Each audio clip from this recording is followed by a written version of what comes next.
One welcome to study with Chitralekha.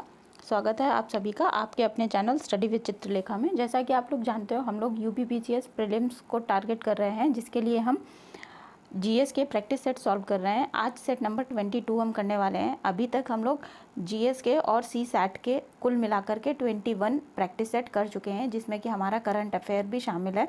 2023 का current affair हम लोग पूरा कर चुके हैं और 2024 का करंट अफेयर हम अप्रैल मंथ तक कर चुके हैं। तो अगर आप लोगों ने मंथली करंट अफेयर्स की क्लास नहीं देखी है तो आप लोग देख सकते हो, जाकर के लिंक डिस्क्रिप्शन बॉक्स में मिल जाएगा। जीएस का आज हम लोग सेट नंबर 22 करने वाले हैं और इससे पहले कल जो हमने वीडियो किया था वो सी सैट का था। आई होप आप लोगों ने वो क्लास देख ली होगी। अगर नहीं देखी है तो उसको भी कंप्लीट कर लीजिएगा। सी सैट पर बहुत अच्छी पकड़ होना बहुत ज़रूरी है, क्योंकि वो जो पेपर है उसमें पासिंग मार्क्स लाना ज़रूरी है, तभी आप लोगों का जो GS1 का पेपर है वो चेक होता है, अदरवाइज़ चेक नहीं होता है। अगर कोई भी बच्चा GS2 क्लियर नहीं करता है तो GS1 का पेपर क्लियर नहीं होगा। आई होप चेक नहीं होगा, आप लोग ये बात जानते होंगे। तो इसलिए GS2 पे भी हमें अच्छे से कॉन्सेंट्रेट करना है। आज की क्लास में हम जो करने जा रहे हैं, आज की क्लास में हम लोग आर्ट एंड कल्चर के क्वेश्चन करेंगे, जिसमें कि हम लोग कला शैलियाँ, चित्रकला और स्थापत्य कला सारी चीज़ों की बात करेंगे। साथ साथ हम साहित्य पर भी चर्चा करेंगे। और अगर क्लास में मेरे साथ आप लोगों को अंत तक बने रहना है, क्योंकि इम्पॉर्टेंट क्लास है। यहाँ से क्वेश्चंस खूब अच्छे खासे एग्ज़ाम में बनते हैं। अगर चैनल पर पहली बार आए हैं तो चैनल को सब्सक्राइब कर लीजिए आप लोग और बेल आइकन प्रेस कर लीजिएगा। बेल आइकन प्रेस करेंगे तो आप लोगों को आने वाले वीडियो की जानकारी जल्दी से जल्दी मिल जाएगी, जिससे कि आप लोग वीडियो टाइम से देख पाओगे। और क्लास अगर पसंद आई है तो क्लास को शेयर करिएगा और क्लास को लाइक ज़रूर करिएगा। तो आज की क्लास शुरू करते हैं और आज का हम लोग पहला क्वेश्चन देखते हैं। अब यहाँ पे जो पहला क्वेश्चन है आपका कथन और कारण वाला क्वेश्चन है। इस टाइप के क्वेश्चन पीसीएस में अधिकतर पूछे जाते हैं। तो यहाँ पर कथन क्या है कि गांधार कला शैली हेलेनिस्टिक प्रभाव का निशान है। ठीक है, ये सही बात है। गांधार कला शैली में जो मूर्ति कला है ये हेलेनिस्टिक कला से प्रभावित है। ठीक है, तो जो कथन है ये सही है। अब हम कारण देखते हैं। हीनयान रूप उस कला से प्रभावित था, ये सही बात नहीं है। ऐसा कहीं भी प्रमाण नहीं मिलता है जहाँ पर ये जिक्र किया गया हो कि हीनयान जो बौद्ध संप्रदाय है ये हेलेनिस्टिक कला से प्रभावित हो। तो जो हमारा कथन है ये सही हो जाएगा, लेकिन आर जो कि कारण है ये असत्य हो जाएगा। ठीक है, तो हमारे क्वेश्चन का जो आंसर बनेगा ये बनेगा ए सत्य है, आर असत्य है, ऑप्शन नंबर 3। ठीक है, आइए अब हम अगला क्वेश्चन देखेंगे। और यहाँ पर जो बातें मैंने आप लोगों को बताई हैं ये देखिए दे रखी हैं यहाँ पर क्वेश्चन के एक्सप्लेनेशन में। आप इसको वीडियो पॉज करके रीड कर सकते हैं। आएंगे अगले क्वेश्चन पर। अगला क्वेश्चन है खजुराहो में जो मंदिर है ये किस राजवंश के द्वारा बनवाया गया था। तो खजुराहो का जो मंदिर है ये चंदेल वंश के राजाओं के द्वारा बनवाया गया था। ऑप्शन नंबर 2 करेक्ट आंसर हो जाएगा। चंदेल वंश के राजाओं ने खजुराहो में बुंदेलखंड क्षेत्र में भारत में 13वीं शताब्दी के मध्य तक ये खजुराहो के मंदिर का जो है निर्माण हुआ था और ये अपनी नक्काशी और स्थापत्य कला शैली के लिए प्रसिद्ध हैं। ठीक है, तो ये सारी चीज़ें याद रखिएगा। देखेंगे अगला क्वेश्चन। अगला क्वेश्चन क्या है? अगला क्वेश्चन है दशावतार मंदिर कहाँ पर है। दशावतार मंदिर जो है भगवान विष्णु को समर्पित है और ये गुप्त काल में निर्मित हुआ था। ठीक है, ये बात भी ध्यान रखिएगा। ये पड़ता है आपका देवगढ़ में। ठीक है, दशावतार मंदिर देवगढ़ में मिलेगा, बेतवा नदी की घाटी के पास है, ये उत्तर प्रदेश में पड़ेगा। ऑप्शन नंबर 4 इस क्वेश्चन का करेक्ट आंसर हो जाएगा। ये जो बातें मैंने बताई ये देखिए यहाँ पर मेंशन कर रखी हैं। देवगढ़ आपको ललितपुर ज़िले में मिलेगा। ठीक है, ये बात भी ध्यान रखिएगा। ये एक विष्णु मंदिर है, ये बात भी मैंने बता दी है। और यहाँ पे विष्णु के साथ साथ शिव, पार्वती और कार्तिकेय की प्रतिमाएं भी मिलती हैं। ठीक है, तो ये सारी बातें ध्यान रखिएगा। आएंगे हम अगले क्वेश्चन पर। इसका नाम दशावतार मंदिर क्यों पड़ा एक बार ये भी जान लीजिए, क्योंकि यहाँ पर भगवान विष्णु के 10 जो अवतार हैं उन अवतारों को दर्शाया गया है, इसीलिए इसका नाम दशावतार मंदिर है। आएंगे अगले क्वेश्चन पर। अगला क्वेश्चन नागर कला शैली से जुड़ा हुआ है। नागर या उत्तर भारतीय मंदिर शैली में वास्तुकला के बारे में निम्नलिखित में से कौन सा कथन सही है। तो देखिए इसमें जो सही कथन है वो ये है कि गर्भगृह हमेशा सबसे ऊंची मीनार के ठीक नीचे अवस्थित होता है। तो ऑप्शन नंबर 4 इस क्वेश्चन का करेक्ट आंसर हो जाएगा। नागर कला शैली जो है उत्तर भारत में चलती है देखिए 3 कला शैलियाँ होती हैं, यहाँ पे मैं एक्सप्लेन कर देती हूँ। एक तो हो जाती है आपकी नागर कला शैली, ठीक है, जो कि उत्तर भारत में चलती है।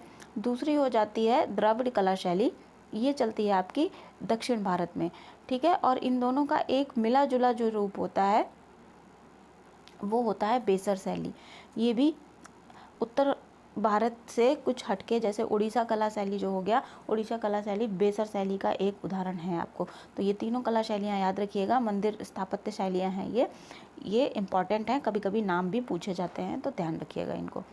अगला क्वेश्चन देखेंगे। अगला क्वेश्चन है, निम्नलिखित विकल्पों में से बौद्ध स्मारक और उसके संबंधित राज्य के सही युग्म का चयन कीजिए।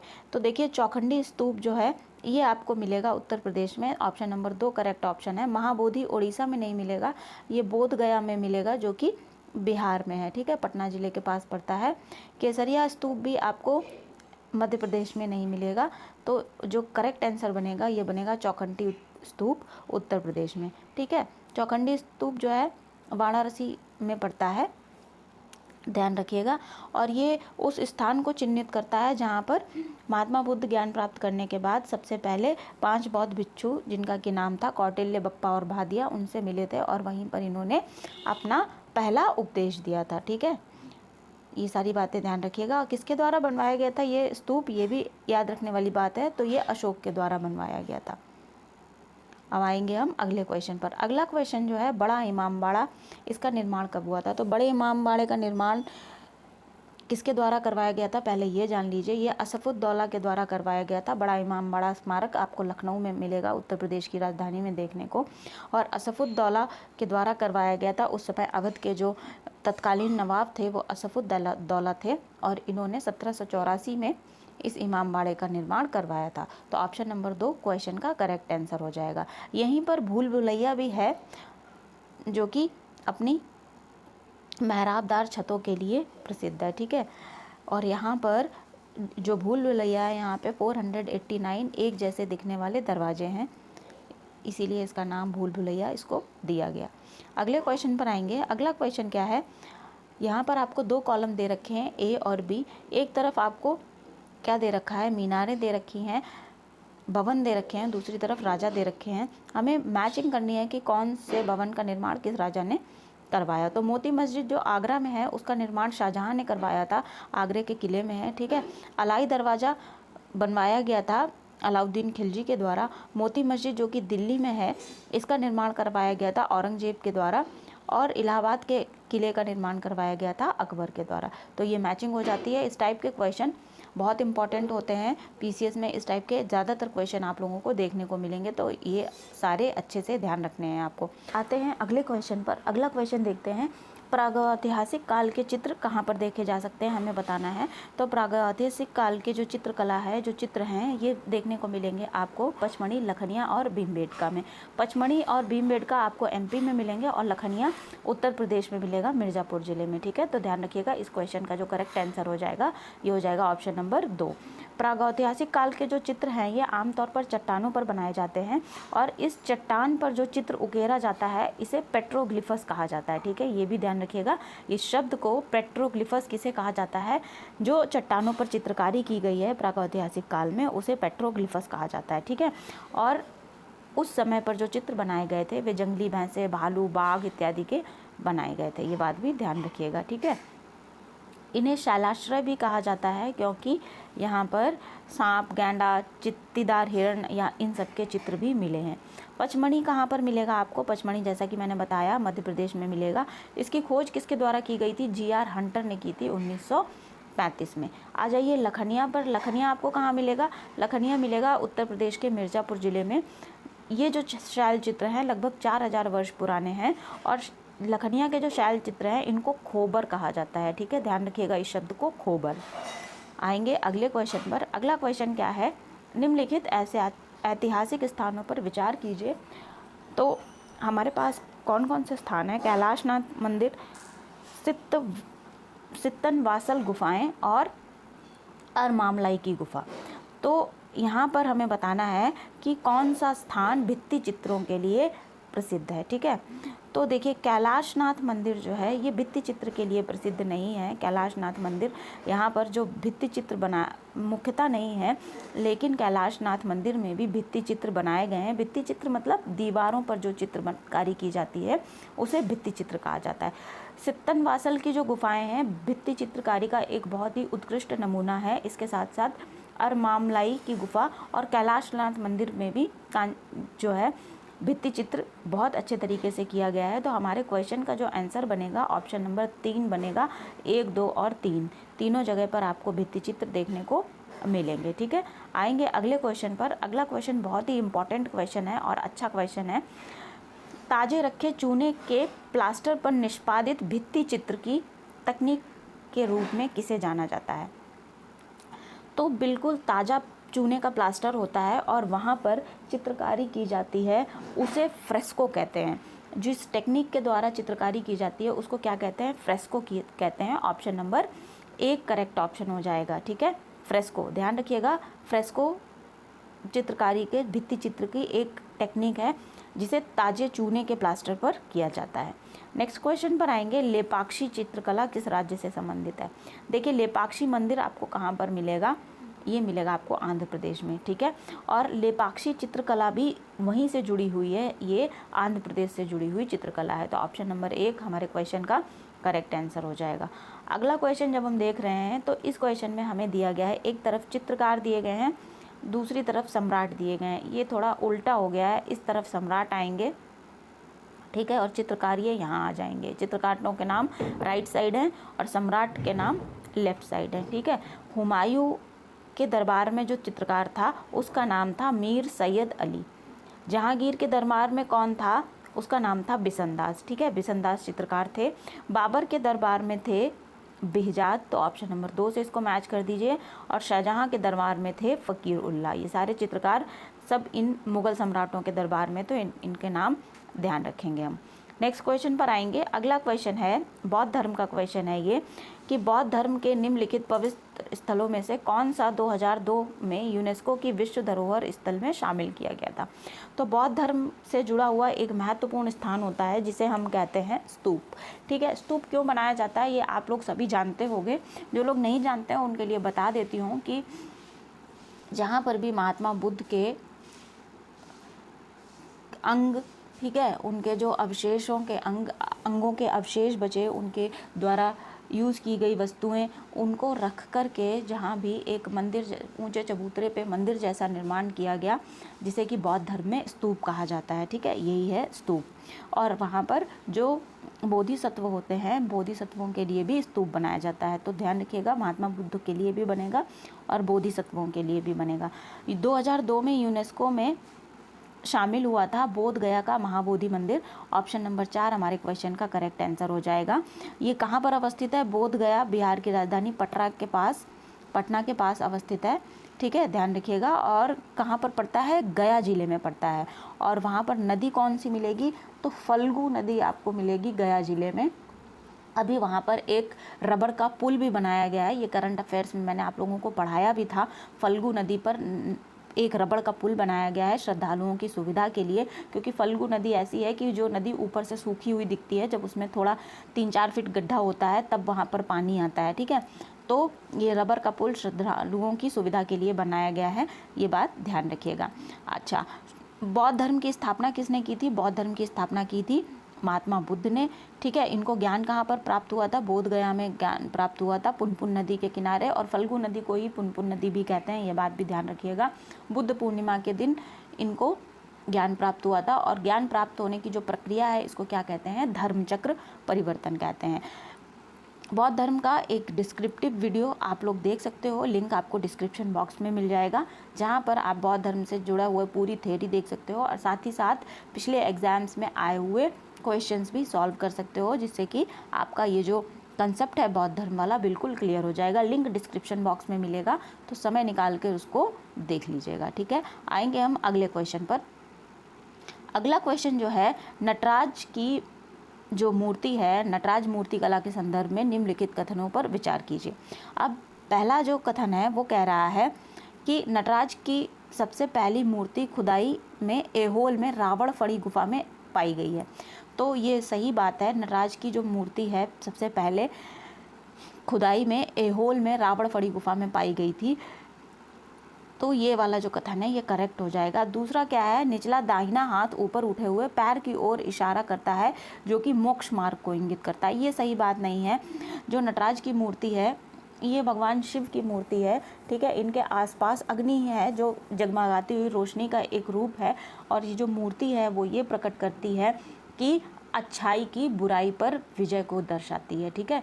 जिसमें नटराज की मूर्ति में भगवान शिव ने हाथ में एक त्रिशूल लिया हुआ है, और उनके पैरों में अपस्मार नाम का एक राक्षस है जो कि बुराई का प्रतिरूप है, ठीक है। अच्छाई की बुराई पर विजय ये मूर्ति दर्शाती है। तो दूसरा वाला कथन गलत हो जाएगा। अगला कथन क्या है, नटराज जगमगाती हुई रोशनी से घिरा हुआ है जो समय के अंतहीन चक्रों को दर्शाता है। ये भी बिल्कुल सही बात है, जैसा कि मैंने अभी आपको बताया। तो हमारे क्वेश्चन का जो करेक्ट आंसर होगा 1 और 3 करेक्ट है, दूसरा गलत है। तो हमें सही वाले बताने हैं, तो हमारे क्वेश्चन का आंसर बन जाएगा 1 और 3 सही है, ठीक है। तो ऑप्शन नंबर 1 हमारे क्वेश्चन का करेक्ट आंसर है। नेक्स्ट क्वेश्चन पर आएंगे।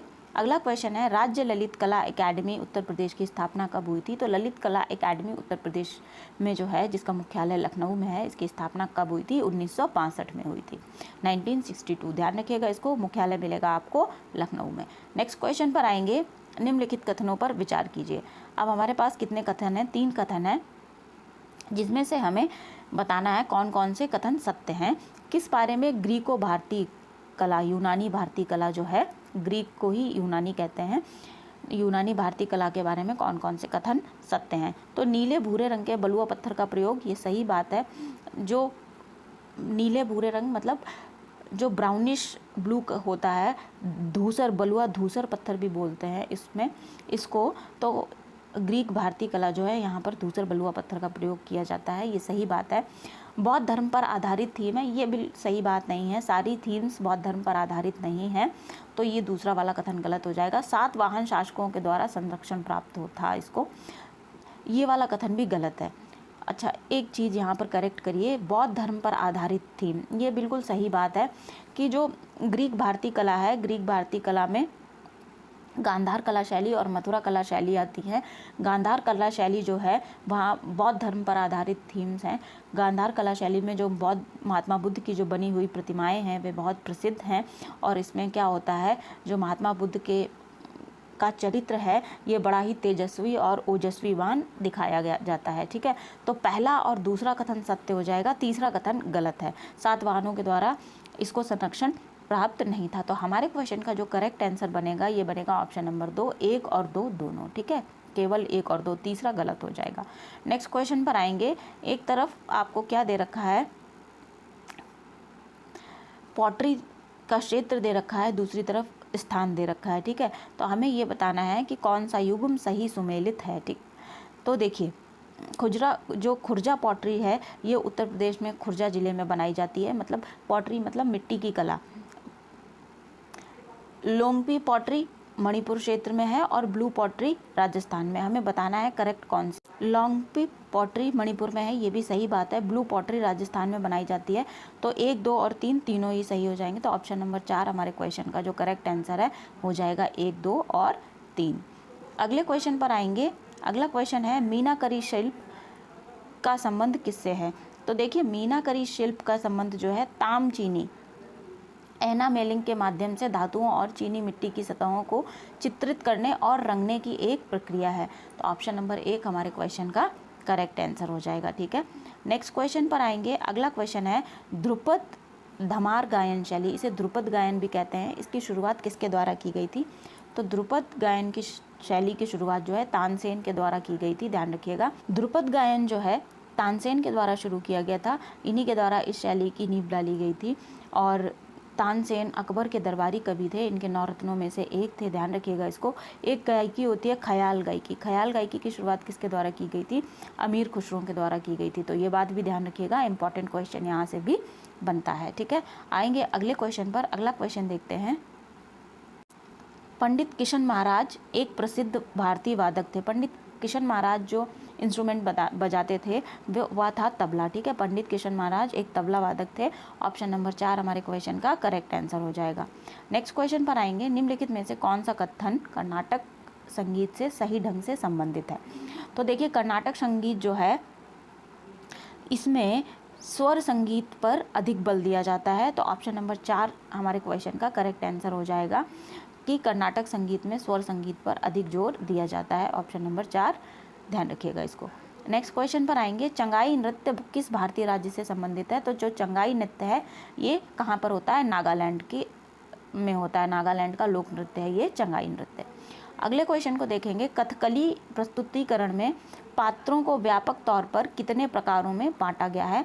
तो कथकली के जो प्रस्तुतिकरण होता है वहाँ पर पात्रों को 3 प्रकार में, व्यापक 3 प्रकार होते हैं, उनमें 3 प्रकार में बांटा गया है। ठीक है, ऑप्शन नंबर 2 इस क्वेश्चन का करेक्ट आंसर है। और कथकली कहाँ का क्लासिकल डांस है ये आप लोग मुझे बताना कमेंट सेक्शन में, क्योंकि ये क्वेश्चन मैं आप लोगों को पहले भी करा चुकी हूँ। ठीक है, आएंगे अगले क्वेश्चन में।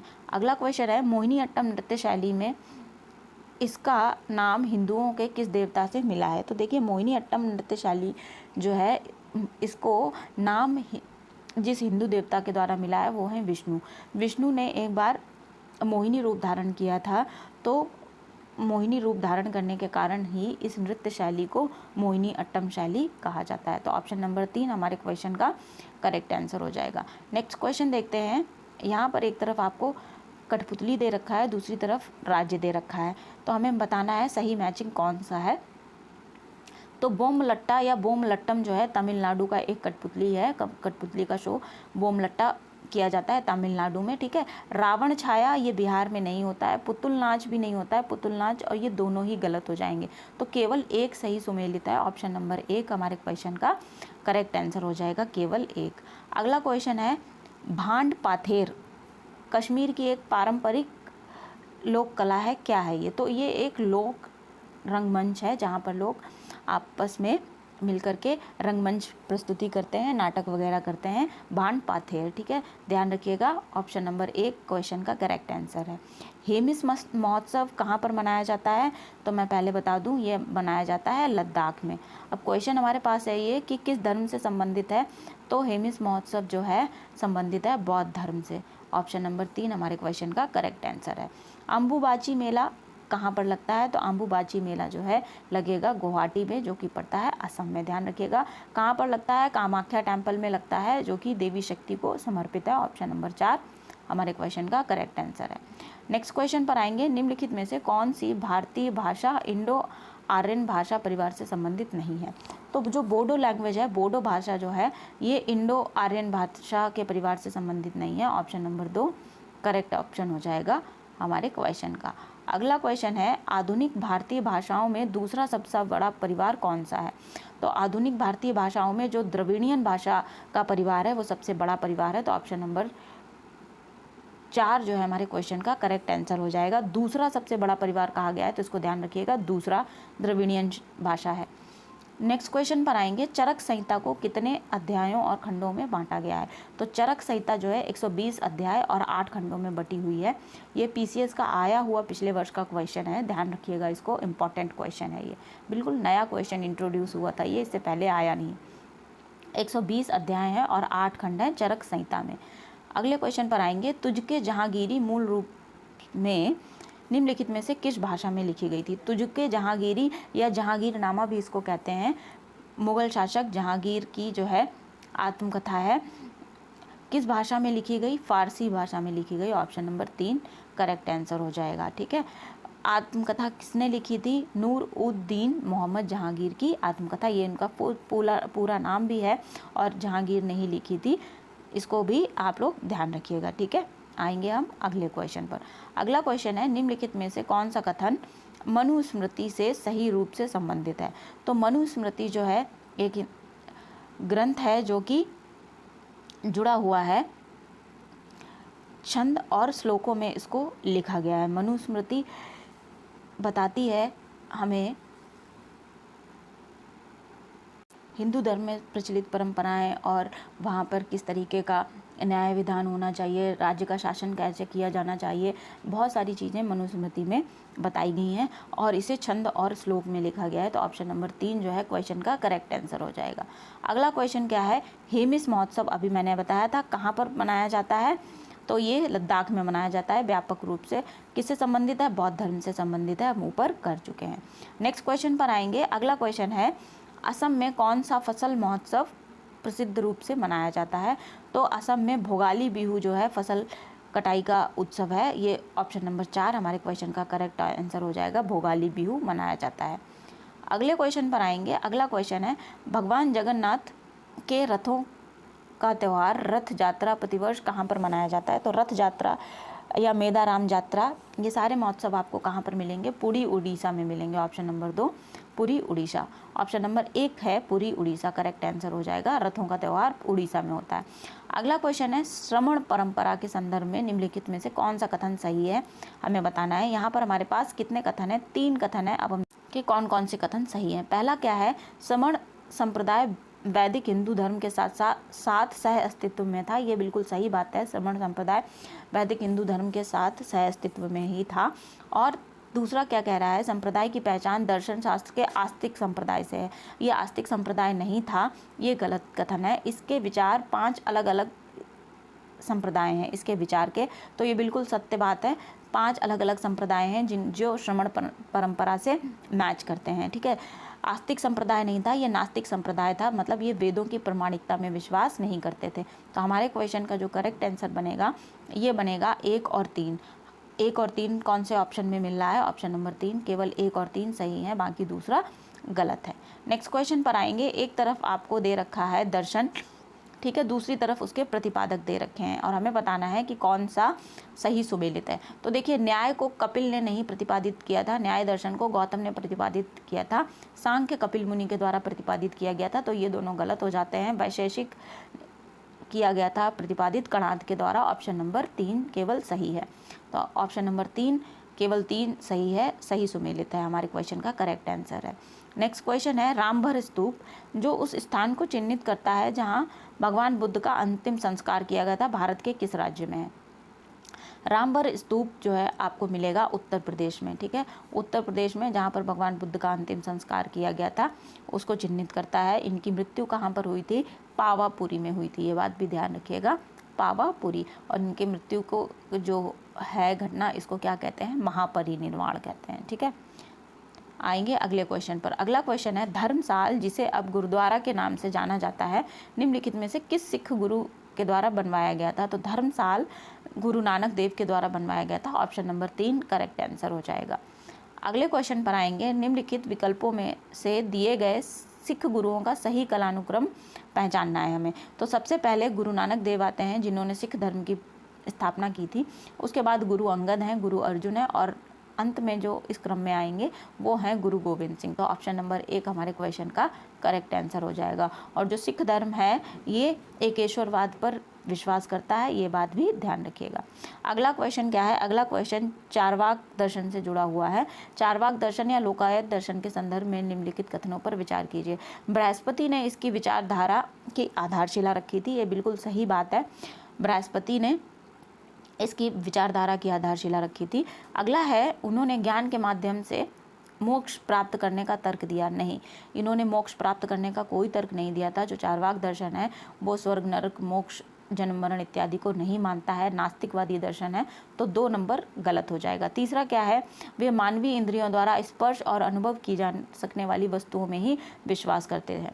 ये बिल्कुल सही बात है। जो चारवाक दर्शन है केवल प्रत्यक्ष को ही प्रमाण मानता है, प्रत्यक्ष के अलावा और किसी भी प्रमाण को ये दर्शन स्वीकार नहीं करता है। प्रत्यक्ष वह होता है जिसका इंद्रियों के द्वारा स्पर्श और अनुभव किया जा सकता है। तो प्रत्यक्ष को ही प्रमाण स्वीकार करने वाला एकमात्र दर्शन कौन है? चारवाक दर्शन है। तो पहला और तीसरा कथन चारवाक दर्शन के बारे में सही है, बाकी दूसरा गलत है। तो हमारे क्वेश्चन का जो करेक्ट आंसर हो जाएगा ये हो जाएगा ऑप्शन नंबर 1 और 3, ठीक है।